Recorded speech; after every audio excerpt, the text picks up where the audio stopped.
నమస్తే, welcome to Rio news.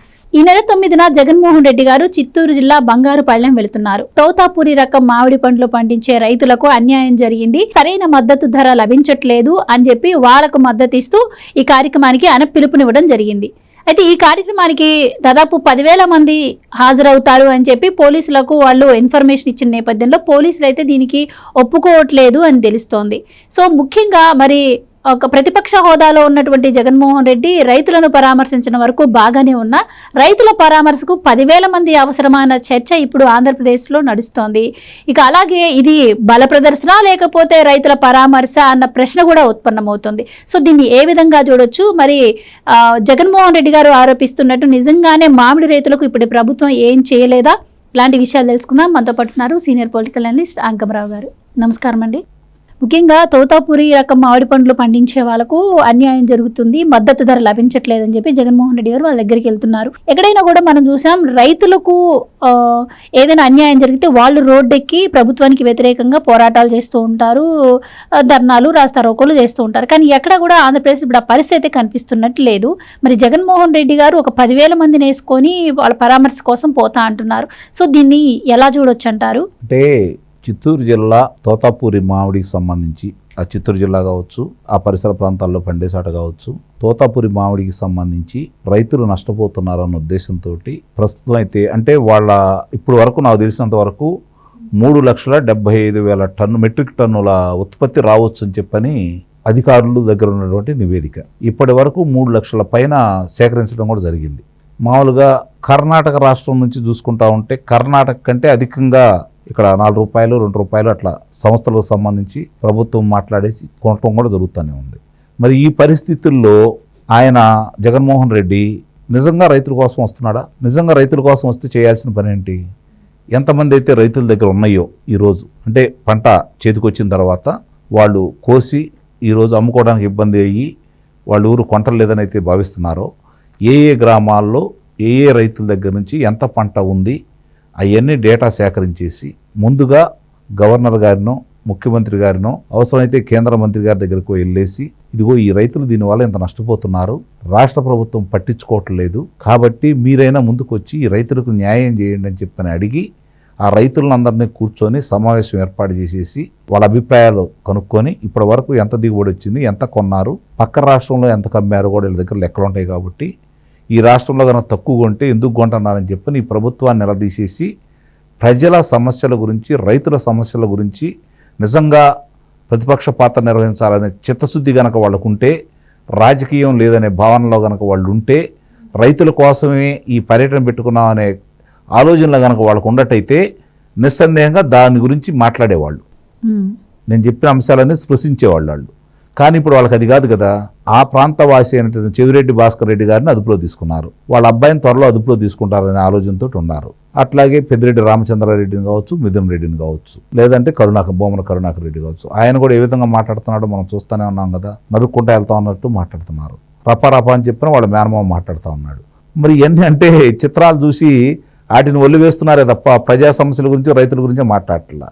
నిజంగా అక్కడ 10,000 మందికి అనుమతి కావాలంట, 10,000 మందికి అనుమతి కావాలంట. అంటే పక్కన ఉన్నటువంటి కర్ణాటక మీద యుద్ధం చేయడానికి వెళ్తున్నాడా, లేకపోతే తమిళనాడు మీద యుద్ధం చేయడానికి వెళ్తున్నాడా? ఆయన 10,000 మంది ఎందుకు రైతుల గురించి మాట్లాడటానికి? ఏం చేశారు మీరు? పొదుల్లో ఏం చేశారు, లేకపోతే గుంటూరులో ఏం చేశారు? కళ్ళ ముందు కనపడతానే ఉండే కదా. అక్కడ ఇప్పుడు ఉన్న మిగిలిన మామిడికాయలు ఎత్తుకెళ్లాలని ప్రయత్నం చేస్తున్నారా ఏంటి మీరేమన్నా? గుంటూరులో కనుక 13 టిక్కీలు ఎత్తుకెళ్ళినట్టు.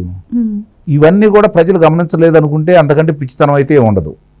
నిజంగా వాళ్ళు రైతులు, ఇందాక నేను అట్టు రైతులందరినీ అక్కడ కూర్చోబెట్టేసి మిగిలినందరూ రండి మాట్లాడదామని చెప్పని వాళ్ళ ఆ రైతులందరిని తీసుకుని వెళ్ళి ఈ ప్రభుత్వం ఇట్లా కొంటలేదని చెప్పని అంటే దానికి అర్థం పరమార్థం అనేది ఉంది. వీళ్ళు చేయగలిగే రైతుల గురించి ఆలోచించేసి చంద్రబాబు నాయుడు గారు కుప్పంలో వాళ్ళతో మాట్లాడటం కూడా జరిగింది. అసలు ఎవరెవరు ఈ తయారు చేసే పరిశ్రమలు ఏమైతే ఉన్నాయి వాళ్ళతో మాట్లాడటం కూడా జరిగింది. ఆ రోజు కొనిపించే కార్యక్రమం కూడా వాళ్ళు చేపడతా ఉన్నారు. ఇప్పుడు 75,000 టన్నులు మాత్రమే ఇంకా మిగిలింది. నిదానంగా అవి కూడా ఎట్లా అయితే కొనాలనే కార్యక్రమం వాళ్ళు చేపడుతున్నారు. దాని కాకుండా నేను అన్నట్టు ఇందాక నేను ఉదాహరించినట్లు ఈ చెవిరెడ్డి భాస్కర్ రెడ్డి గురించే ఈ పర్యటన పెట్టుకున్నాడైతే మాత్రం నాకైతే స్పష్టంగా అర్థమైపోతూ ఉంది.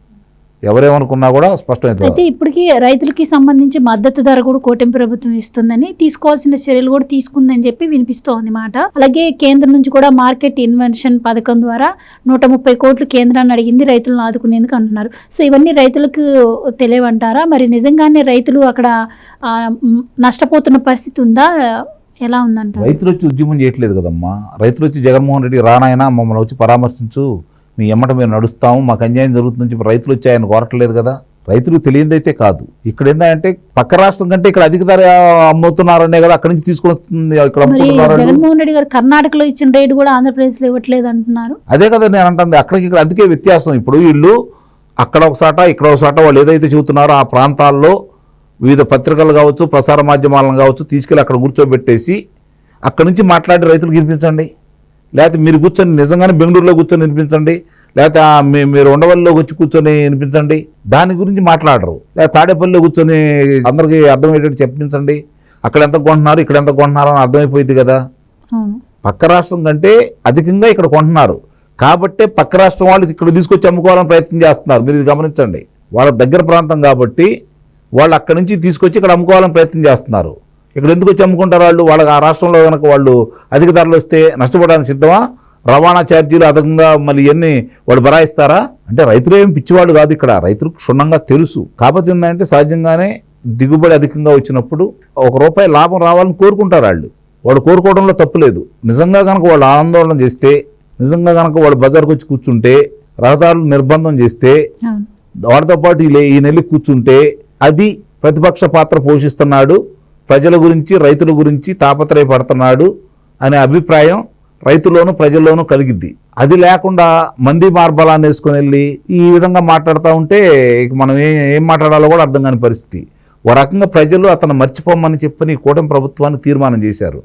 అతను ఉనికి కాపాడుకోవడం కోసం ఇలాంటి కార్యక్రమాలు ఎత్తుకున్నాడైతే నేనైతే భావిస్తున్నా.